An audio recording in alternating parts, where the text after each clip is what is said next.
السلام علیکم۔ کراچی میں تاجروں نے گل پلازا کے باہر اذانیں دینا شروع کر دیں۔ گل پلازا میں خوفناک آگ، آل کراچی تاجر برادری کا کل یوم سوگ کا اعلان، مارکیٹس بند رہیں گی۔ کیا آپ حالات حاضرہ سے آگاہی حاصل کرنا چاہتے ہیں؟ خبر کے پیچھے چھپے اصل حقائق جاننا چاہتے ہیں تو ابھی سبسکرائب کیجئے جلمل پاکستان کو اور ساتھ ہی گھنٹی کے نشان پر کلک کر دیں۔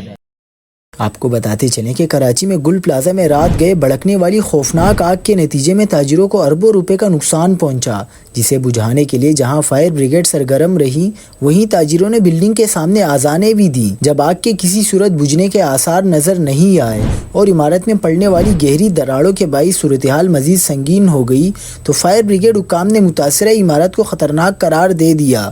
صورتحال کی سنگینی اور بڑھتے ہوئے خوف کے پیش نظر تاجروں نے گل پلازا کے باہر کھڑے ہو کر بآواز بلند آذانیں دینا شروع کر دیں۔